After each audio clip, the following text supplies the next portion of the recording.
Jadi beberapa hari lalu sudah dilakukan gelar perkara, di mana dari gelar perkara itu peserta gelar sepakat ya dari tahap penyelidikan ke penyidikan. Mengingat perkara ini sebenarnya sederhana dan pembuktiannya juga mudah, visumnya juga ada, saksi-saksi juga sudah menerangkan, jadi ada potensi terlapor akan menjadi dalam posisi tersangka. Semoga saja benar jadi tersangka sesuai yang dia bilang nama baiknya itu kan biar dia sendiri yang mencoreng, nah kan gitu ya. Kalau dia mau jadi tersangka kan apa masih ada nama baik itu.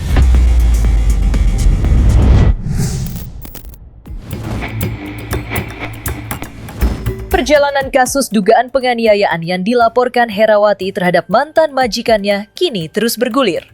Setelah menjalani pemeriksaan di Polres Metro Jakarta Selatan sebagai korban sekaligus pelapor, Herawati kembali mendapat perhatian luas. Ia tampak didampingi kuasa hukumnya, Deolipa Yumara, serta mendapat pengawalan dari anggota DPR RI Komisi 13, Rieke Diah Pitaloka, bersama Lembaga Perlindungan Saksi dan Korban atau LPSK. Di hadapan penyidik, Herawati telah memberikan seluruh keterangannya dengan menjawab sekitar 20 pertanyaan yang diajukan untuk memperkuat proses penyelidikan. Sementara itu, Rieke Diah Pitaloka menegaskan bahwa kehadirannya bukan untuk ikut campur dalam penanganan perkara. Ia hanya ingin memastikan setiap proses hukum berjalan secara transparan dan berpihak pada keadilan. Menurutnya, kasus ini juga menjadi momentum penting untuk melihat bagaimana Undang-Undang Nomor 2 Tahun 2026 tentang perlindungan pekerja rumah tangga benar-benar diterapkan dalam praktik. Tadi ada 20 pertanyaan sudah disampaikan dan sudah selesai, jadi kita akan mengikuti prosedur berikutnya dari penyidikan ini. Ya, setelah Hera nanti beberapa lain saksi, baru kemudian nanti terlapor yaitu Bu Erin sendiri. Setelah itu menurut penyidik akan diadakan gelar perkara mengenai status penyidikan ini seperti apa ke depannya, termasuk apakah nanti ada peningkatan tersangka atau belum. Nah, itu nanti akan digelar perkarakan. Tapi mengingat perkara ini sebenarnya sederhana dan pembuktiannya juga mudah, visumnya juga ada, saksi-saksi juga sudah menerangkan, jadi ada potensi terlapor akan menjadi dalam posisi tersangka.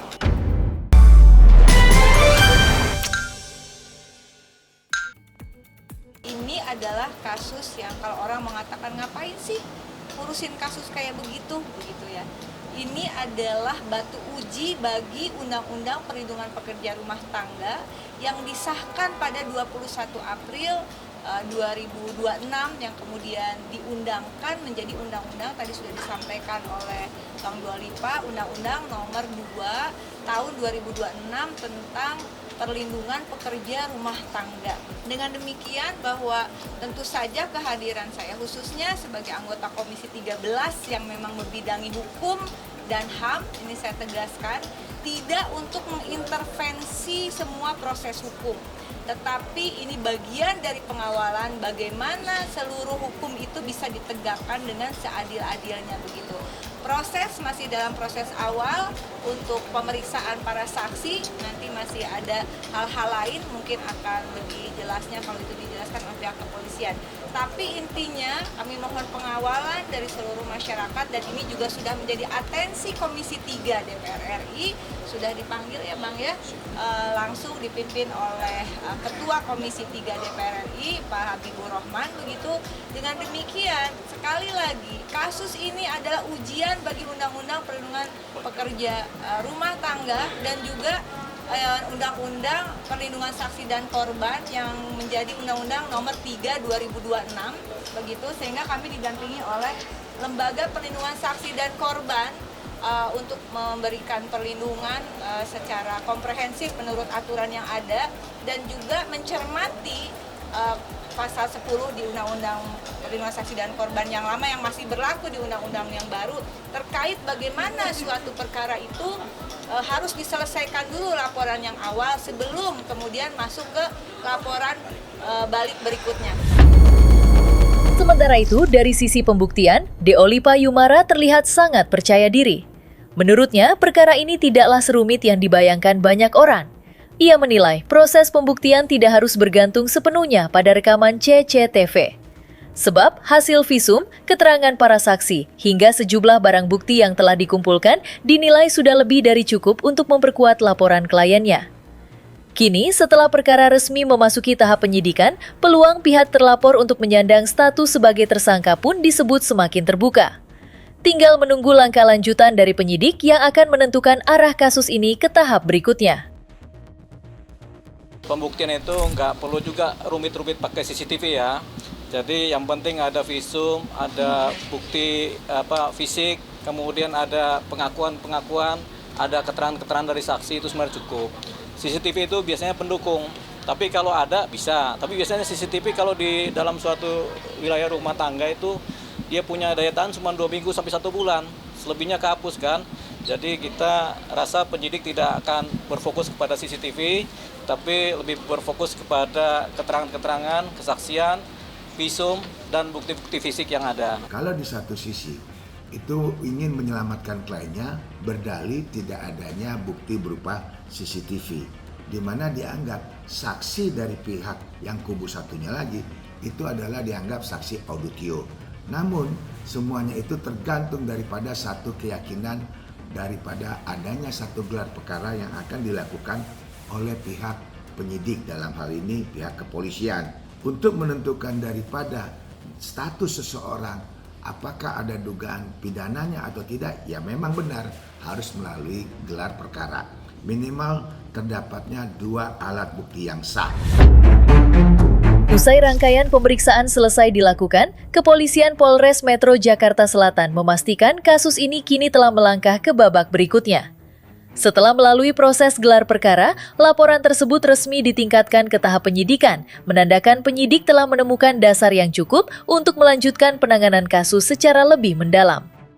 Jadi beberapa hari lalu sudah dilakukan gelar perkara, yang di mana dari gelar perkara itu peserta gelar sepakat ya dari tahap penyelidikan ke penyidikan. Kemudian sudah dilakukan tahap penyidikan. Tadi saya dapat informasi, tadi sudah ada saksi yang dipanggil untuk didengar keterangannya. Dan siang ini informasi juga 1. Tentunya saksi-saksi yang kemarin sudah didengar di tahap penyidikan akan didengar keterangannya kembali.